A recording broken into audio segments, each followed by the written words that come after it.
Саламатсыздар ма? Бүгінгі біздің бірінші сабағымыз жалпы трейдинг туралы түсінік.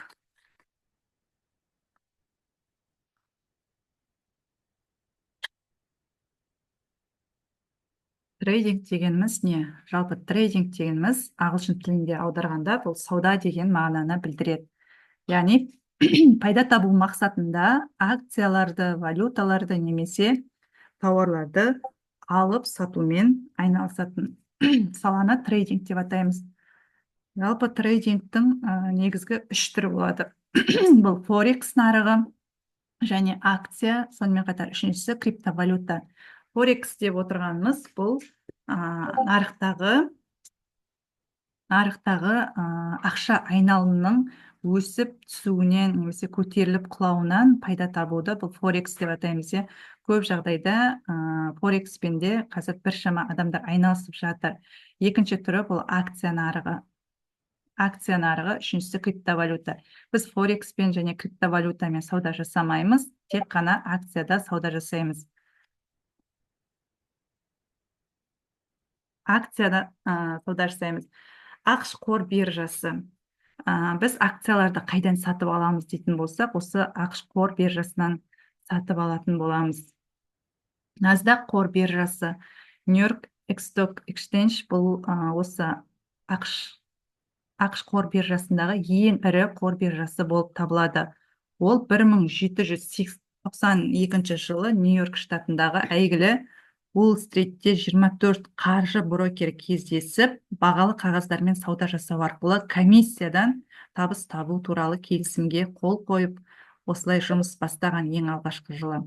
1817 жылы келісім бойынша жұмыс істейтін Нью-Йорктағы биржалық брокерлер кейбір негізгі өзгерістер енгізіп, осы Нью-Йорк қор және биржалық кеңес болып қайта құрылады. Жалпы оның капитализациясы $27 триллионды құрайды.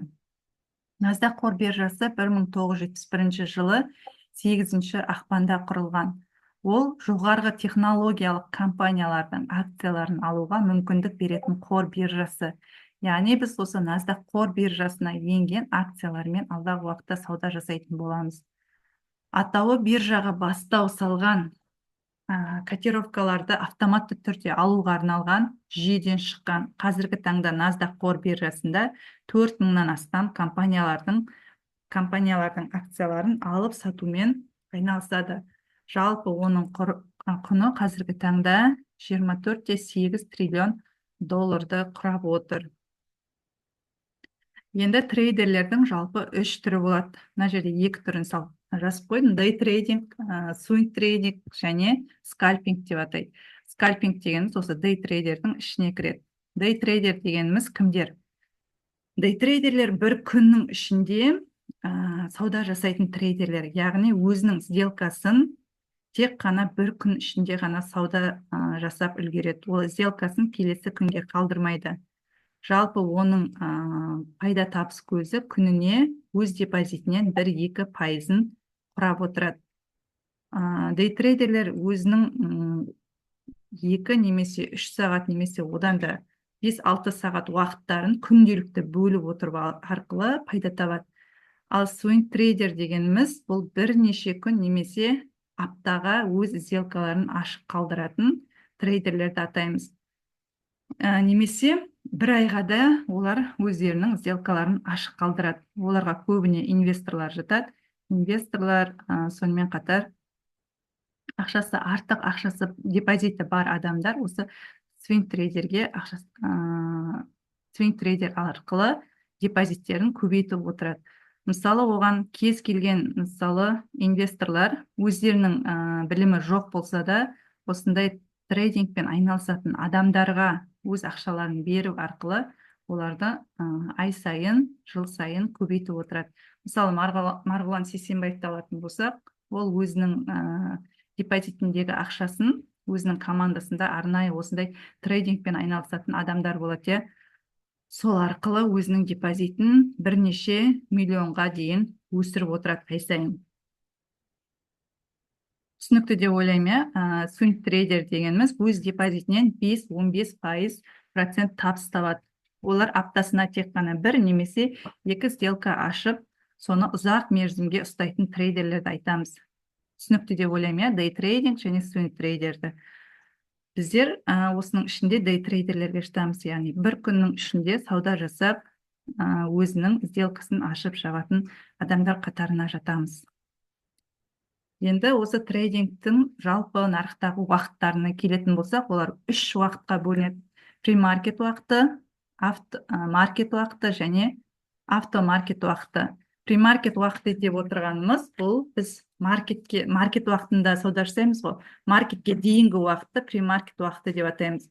Яғни ол қай мезгілде дейтін болсақ, 3-тен бастап 6:30-ға дейін, 6:30-ға дейін, осыған дейін бізде 6:30 болып кетті. Кеше ноябрь айының 8-нен бастап маркет уақыты 7:30-ға ауысты. 19:30-да ашылады қазір. Маркетке дейінгі уақытты премаркет уақыты деп атаймыз. Одан кейін маркет уақыты ашылады. Бұл қазіргі таңда 7:30 мен түнгі сағат 2-ге дейінгі аралықты маркет уақыты дейміз. Осы маркет уақытында біздер сауда жасап, өз позицияларымызды ашып жауып отырамыз. Яғни кешкі 7:30-нан түнгі 2-ге дейін. Ал автомаркет дегеніміз бұл түнгі 2-ден таңғы 5-ге дейінгі уақыт. Автомаркет уақытында маркетке біз кіре алмаймыз, сауда жасай алмаймыз. Біз тек жасайтын сделкамызды осы маркет уақытында ғана жасаймыз. Ұмытпаймыз нарық уақытын. Премаркет уақыты, маркет уақыты және автомаркет уақыты. Енді біз осы маркетте қалай жұмыс жасаймыз, ең алғашқы біз TradingView сайтына тіркеліп, ол жерде демошот ашу арқылы, яғни виртуалда ақшамен кез келген суммада практика жасай отырып, өз сделкамызды ашып жауып практика жасасақ болады. Ең алғашқы біздер қазір TradingView платформасымен танысамыз, одан кейін демошот ашуды сіздерге көрсететін болған практика жүзінде. Енді брокер дегеніміз кім? Брокер дегеніміз бұл биржада сауда жасағысы келетін адамды байланыстыратын компания. Яғни брокермен шарт жасасқаннан кейін клиентке ақша қаражаты мен клиент сатып алған акциялардың есебі жүргізілетін биржада арнайы шоттар болады. Брокерсіз ешбір адам немесе компания биржаға кіріп шыға алмайды. Яғни бізге арнайы брокерлік шот қажет болады. Оны біз арнайы приложениені скачать етіп арқылы сауда жасап отырамыз. Бізге керекті брокерлік компания бұл Capital.com деп аталады. Қазіргі таңда 80-90% трейдерлер осы Capital.com мен сауда жасайды. Capital.com бұл акция нарығында сауда жасауға өте қолайлы брокерлік шот, және бұл өте сенімді шот деп айта аламын. Өйткені қазір нарықта көптеген брокерлік шоттар бар, біз оның заңды ма, заңсыз ба, мүмкін ол жаңадай кейбір брокерлік шоттар болады, ақшаны салып алады да, оны шығармай қоятын, сенімсіз брокерлер, заңсыз брокерлер болады. Ондай брокерлерді арнайы біз өзіміз зерттеп барып ашқанымыз дұрыс. Бізге қажеттісі қазіргі таңдағы сенімді зерттелген брокерлік компания бұл Capital.com болып табылады. Capital.com мен сіздер тек қана реал шотқа кірген кезде қана сауда жасайсыздар. Оған дейін сіздер манағы демошот, paper trading деген бөлімінде өзімізге қажетті сумманы алып, осы paper tradingте сауда жасайтын боламыз.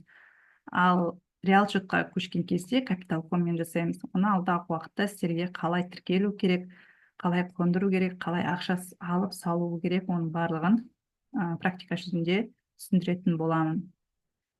Енді нарықтағы ең ірі индекстерге келетін болсақ, жалпы Америка қор нарығында Dow Jones, S&P 500 және NASDAQ қор биржасы болады. NASDAQ қор биржасы деп отырғанымыз, мұна біз айттық, NASDAQ қор биржасына кіретін компаниялардың акцияларымен жұмыс жасаймыз деп. S&P 500 пен Dow Jones осы NASDAQ қор биржасына кіретін индекстер. Жалпы осы индекстер қалай қозғалады? Акциялардың барлығы да солай қозғалады. NASDAQ деп отырғанымыз, мысалы біздің президентіміз деп алсақ, Dow Jones пен S&P соның астындағы, мысалы Акимат, немесе жаңағыдай депутат деп алсақ болады. Енді қалай NASDAQ қозғалады? Барлық осы индекстер мен акциялар солай қозғалатын болады. NASDAQ қор биржасы дегеніміз бұл QQQ деген арнайы өзінің тикер символы бар, оны алдағы уақытта көрсететін боламын. Енді трейдингте біз қалай табыс табамыз? Жалпы трейдингте тек қана екі жолмен табыс табамыз. Яғни акциялардың өсуінен және құлауынан біздер пайда табамыз. Бірінші позиция бұл лонг позициясы. Лонг деп отырғанымыз акция бағасының өсуінен ақша табу болып табылады. Бұл бычий рынок деп айтамыз, Мен бык көрініп тұрмын сіздерге. Бык, және бұл әрқашанда жасыл түспен белгіленеді. Яғни бай деп тұр, ағылшынша бай.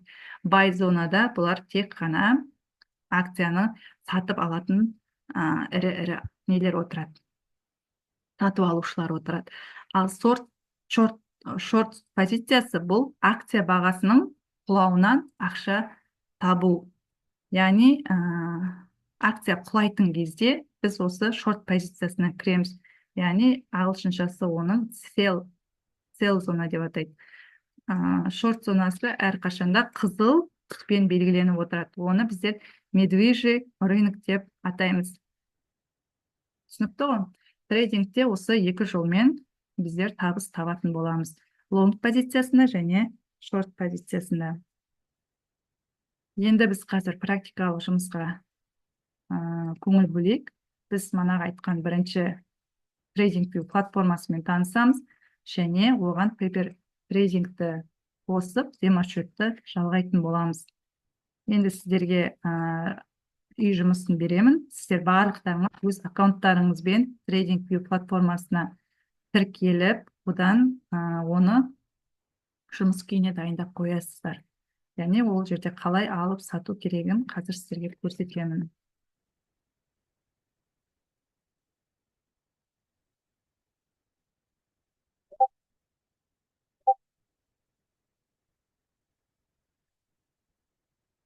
Сіздерге осы жерге дейін түсінікті болды ма? Бір кері байланыс беріп жібересіздер ме? Иә, Майра, мен түсініп отырмын бұның бәрін. Алдында мен бір жалпы айттым ғой саған да курстарды қарадым деп. Иә, молодец. Назгүл, сізге түсінікті ма? Иә, пока түсінікті. Алдында мен не салдым ғой сіздерге, TradingView'ге қалай тіркелу керек екен, соны көрдіңіздер ме сіздер? Көрмесеңіздер, мен қазір көрейін. Мен тіркелдім, бірақ өшіріп тастаппын, енді қайттан қосып жатырмын. Иә, қайтып тіркелесіздер, Бұл жерден таңдауларды білем, жайлап. Аха. Практика жасай бересіздер жалпы. Енді қазір түсіндіріп кетейін, мен. Иә. Поиск бөліміне TradingView деп TradingView.com деп жазасыздар, мен осыны, мына жерде көрініп тұр, сайты жоғарыда TradingView.com, осыны жазасыздар. Осыны жазғаннан кейін сіздердің алдарыңызда осындай экран шығады. Осы жерге, мына жерде М деп тұр ғой жоғары жақта, соның орнына сіздерде зарегистрироваться деп тұрады. Соны басып, регистрация жасайсыздар. Регистрацияны өзіңіздің почтаңызбен немесе Google аккаунттарыңызбен тіркелесіздер. Көбіне біздер Google аккаунтпен тіркелеміз. Осыны ашқан кезде мына жерде продукты деген бар. Осыған кіріп, суперграфиканы басамыз. Суперграфиканы басқан кезде сіздердің алдарыңызға осындай страница шығады. Бұл страницада барлық трейдерлер өздерінің саудаларын жасау үшін анализдерін жасайды. Яғни анализді қалай жасайды? Барлығы, криптовалюта болсын, форекс болсын, акция болсын, барлығы осы жерде жасалады. Биткоин деп айтып атады ғой, биткоин деп, немесе USDT, алтын деп айтып атады. Осының барлығын осы жерде жасайды. Мысалы, бүгінгі қазіргі таңдағы Тесланың қозғалысы. Тесла жақсы өсті. Менің шәкірттерім бүгін жақсы табыс тапты осы өсуден. Қазір сіздерге енді осы платформаның бетін түсіндіріп жіберейін. Мына жерде жоғарыда М деп тұр. Бұл М деп тұрғанымыз сіздің осы TradingView платформасына тіркелдіңіз деген сөз. Осындай бет шығады. Бұл жерде бізге қажеттісі, міне языкты таңдайсыздар. Сосын мысалы темный экран керек па, светлый экран керек па, соны таңдайсыздар. Осы русский бөлімін таңдап аласыздар. Сосын қасында мына жерде Tesla деп тұр, және лупаның суреті тұр, иә. Осы лупаны басқан кезде біз өзімізге қажетті акцияны осы жерге жазамыз. Мына Tesla деп қысқаша айтылып тұр ғой, жазылып тұр ғой, бұл деген тикер символ. Кез келген акцияны, мысалы, біз шұбыртып ұзақ қылып жазбаймыз, иә. Оның арнайы өзінің тикер символдары болады. Мысалы, Apple-ды алайық. Apple осылай жазылады, иә, ағылшынша. Apple-ды жазған кезде мына жерде бірнеше Apple-дің акциясы шығып кетті, иә. Бізге қажеттісі мына NASDAQ қор биржасы, NASDAQ деп шығып тұр ғой, сток деп шығып, иә, акция бұл. Және мына жерде Американың туы тұр. Бізге қажеттісі тек қана осындай эмблемадағы акцияларды таңдаймыз. Осыны басамыз. Басқан кезде мына жерде Apple-дің бүгінгі қозғалысы шықты, иә. Бүгін Apple акциясы қатты құлаған екен.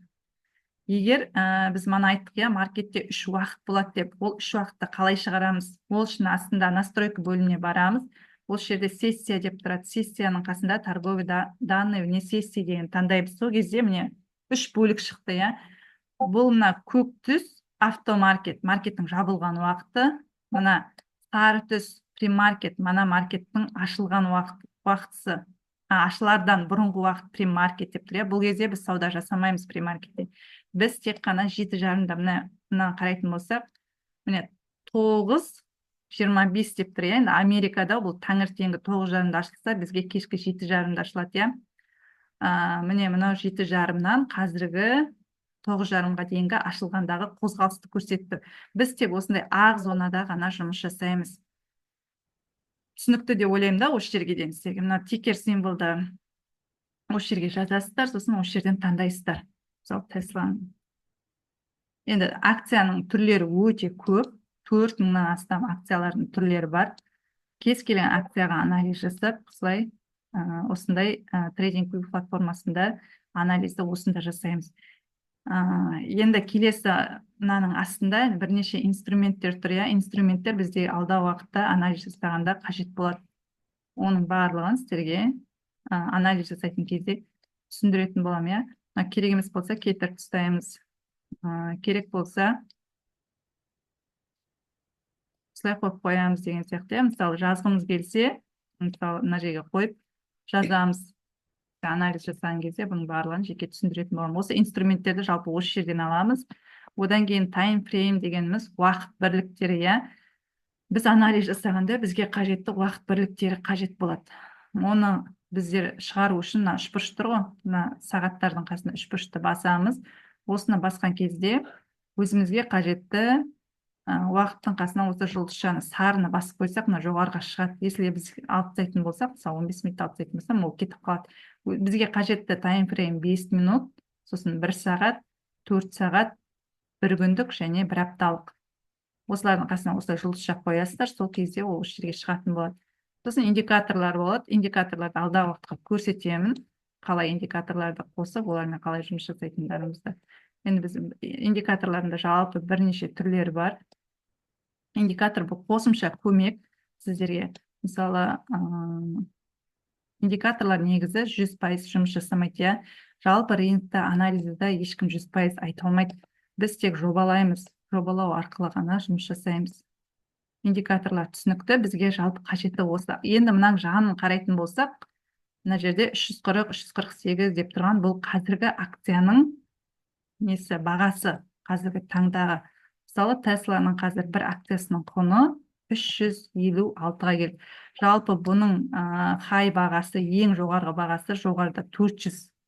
Бұл жайлап осы 400 жаққа қарай келе жатыр. Ертең осы ең биік зонасына барғаннан кейін акциялардың барлығы төменгіге қарай құлайтын болады. Енді біз бұл жерде демошотты қалай қосамыз? Астын қарайтын болсақ, торговый панель деген бар, соны басамыз. Осыны басқан кезде, астына қарай түсірген кезде, paper trading деген шығады. Paper trading бұл демошот. Оны біз мына жерде демошоттың қасында счет деп тұр, осы счет арқылы біз өзімізге қажетті сумманы жазсақ болады. Мысалы, $1000 деп алайық. Балансты $1000 деп. Сіздер де $1000 деп алыңыздар. $1000 счет шығады, міне средства баланс счеты деп $1000 деп шықты. Енді бұл жерде сауданы қалай жасаймыз дейтін болсақ, мына бағасының қасына барған кезде міне плюсик шықты, иә, осы плюсикті басамыз, бізге міне купить, продать деп тұр. Немесе мына астында создать новую заявку дейміз. Не купить, продать. Біз продать еткенде құлаған кезде сатамыз, ал өскен кезде сатып аламыз. Рыночныйды таңдаймыз, лимитный дегеніміз, мысалы ол сіз алдағы уақытта 360-тан құлайды деп өз анализіңізді жасасаңыздар, лимитке қойып қойсаңыз болады. Ол сол уақытқа келген кезде автоматически төменге құлауға сізге нені ашып береді өзі автоматын. Біз лимитті пока пайдаланып жатқан жоқпыз, осы рыночныймен аламыз. Мына жерде акцияның мысалы саны неше штук аласыз, 10 штук аласыз. Мысалы қазір маркетте жақсы өсіп жатса, алдағы уақытта анализ бойынша өседі десеңіз, сіз мына купить басасыз. Яғни баға өседі десе купить басып аламыз. Міне купить етілді. Купить етілген кезде осылай шығады сіздердің алдарыңызға. Если біз оны қай жерге дейін баратын анализде қараймыз, мысалы 360-ға барады десек, 360-ға қоямыз мынаны. Міне 360-қа қойған кезде біз 10 штукпен сатып алатын болсақ, ол $41 сізге мына жерге, если келетін болса, сіздің пайдаңыз $41 болады. Ол мына жерге келгенде take profit деп атаймыз мынаны. Осы жерге келгенде автоматом шығарып жібереді. Take profitті біз обязательно қоямыз анализ барысында. Ал стоп-лосс дегеніміз, егер енді бұл мысалы сіздің бағытыңыз бойынша өспей, керісінше құлап кететін болса, онда ол біз стоп-лосс ақшамызды тежеу, яғни біздің ақшамыз $1000 болатын болса, астына стоп-лосс қойып қоямыз. Мысалы 30-ға қойып қойық, 28 деп қойып қойық. Яғни 28-ге келгенде стоп-лосс сіздің ақшаңызды не істейді? Керісінше минус 28 дегеніміз сіздің счетыңыздағы $28 келген кезде минуспен шығарып жібереді. Сол үшін біз анализ жасау бізге өте маңызды. Мысалы, мынау қазір take profitпен мына жоғарға келетін болса, ол плюс $41 мен сізді шығарып жібереді. Қалтаңызда $41 болады. Ал егер бұл анализ дұрыс болмай керісінше кететін болса, онда минус болады. Яғни минус $28 мен болады. Ол дегеніміз 1000-нан 28-ді алып тастайсыздар. $28 алып тастайсыздар. Түсінікті ғой? Міне мысалы қазір өсіп тұр, өсіп 41-ге барса шығарып жібереді. Ал егер өспей төменге кететін болса, минус 28, яғни $972 сізде қалады счетыңызда. Келмейді, енді стоп-лосс болса. Жалпы осындай қылып сіздер нені сақтап қою керексіздер. Осылай жұмыс столына дайындап сақтап қою керексіздер. Tesla компаниясы өте жақсы өсті. Минимум кішкене бізде шорт болды. Мына жерде минимум шорт болды.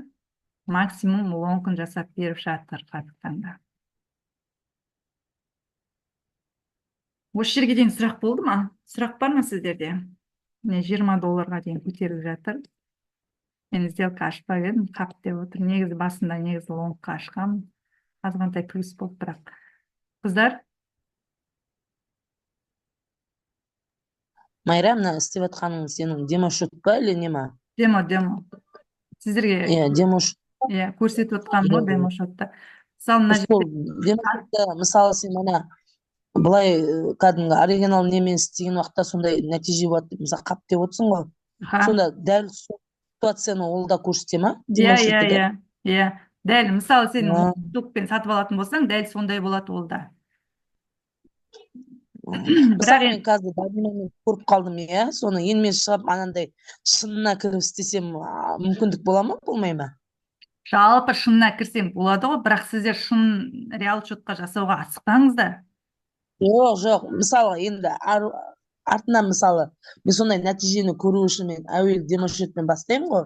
Сосын қарап отырамын деген. Сол кезде мысалы өсім бар екен ғой деп шығып кетіп ана неге дұрыс шотқа кіріп алып істесем бола ма дегенім ғой. Реалмен ба? Иә, реалмен. Болады, әрине болады. Ол үшін мысалы сендер қазір рискі реалмен кіріп кетіп түсіне ғой қазір өзіңізше. Иә, соны әуелі неге демо шотпен қарап отырып, бақылап, анаумен шыққан уақытта өкінбейтіндей дегенім ғой. Мынау мысалы шығарып жіберіп көрдіңіздер ма мына жерде? Байқадыңыздар ма? бұл демо шот, иә. Мысалы, манағы жерде сіздер take profitті қойған кезде, ол take profitке бармауы мүмкін. Мана плюс 20 болып атты ғой. 20 болып атты ғой. Иә, Сол кезде сіз X басып шығып кетсеңіз де болады. Уже $20 сізде болады да. Міне минус 28 деп мынаған шығарды. Мынаның астында өзінің историясы болады. Ана жерде сонда маған плюс 20 дегенде ана жер жасыл жану керек та? Жасыл болу керек па қалай? Иә. Көтерілген кезде. Енді мына жерде құлап атса, енді сіздер керісінше продатқа ашасыз ғой. Если құлайды десеңіз, продатқа ашасыз. Мана купить болды ғой, иә. Иә. Осы екі позициямен жұмыс жасаймыз ғой, купить, продатпен. Ой, лимитник. Ананы түсіп жатқан өзін өзі бүйтіп жайлап түсе беремін, ана қызыл красный не бағана. Иә, ол өзінің ATR деген болады, иә, жүру жолы, иә.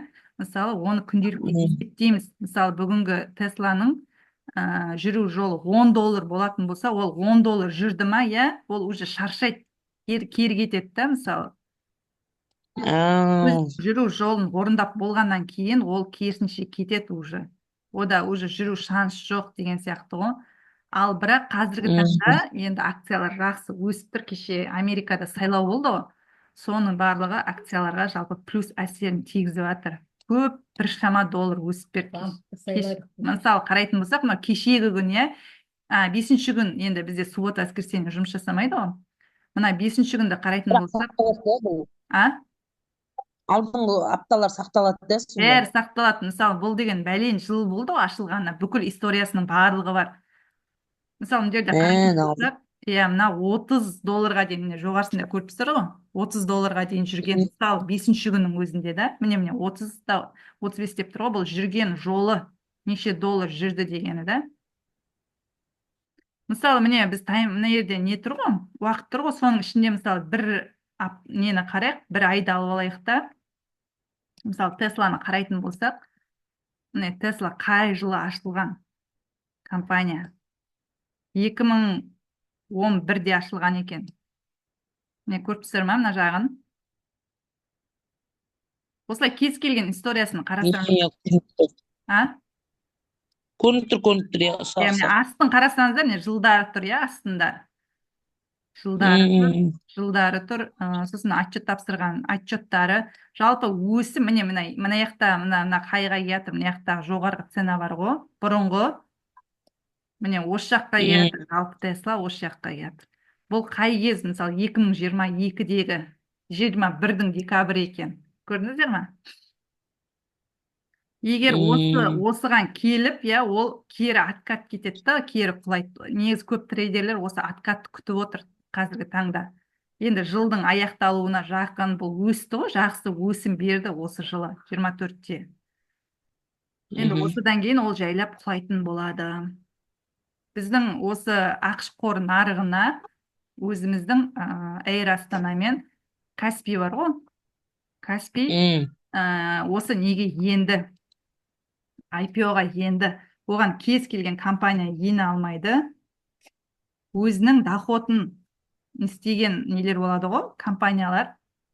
Міне, мана Каспийді таңдаған кезде, міне NASDAQ деп шықты, көрдіңіздер ма? Осын таңдайсыз. Мынау біздің қазіргі Каспийдің несі, акциясы. Алдында Каспий жақсы өскен, қайтып құлады, енді ол қайтып мына несіне келатыр, жоғарғы өзінің максимумына келатыр.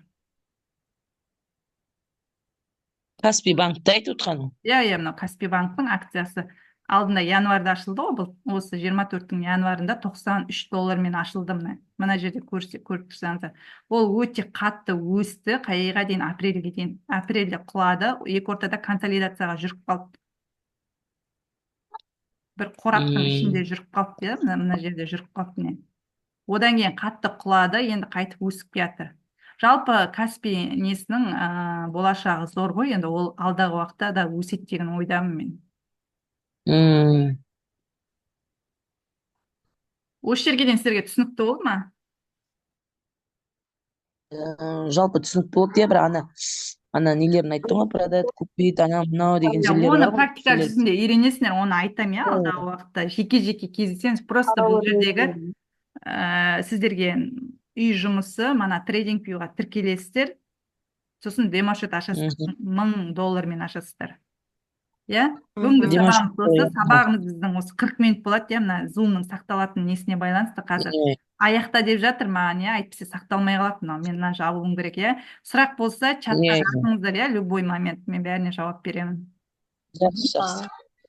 Сау болыңыз, апай. Назгүл, сұрақ бар ма сенде? Менде ма сонда демо-шот бар ғой, сонда это виртуальный счет, да? Иә, Просто иә, это былай виртуальный. Для практики. жүзінде, иә, практика жүзінде Қалғанын чатта қолданасың. қоямыз, қалғанын сақталмай қалар. Қарап аламыз ғой. Аха, аха. Да. Жақсы, Сау қайырлы болыңыз, білім болсын. жақсы демалыңыз. Давайте. Рахмет бәріне де. Сау болыңыз. Ашық болсын.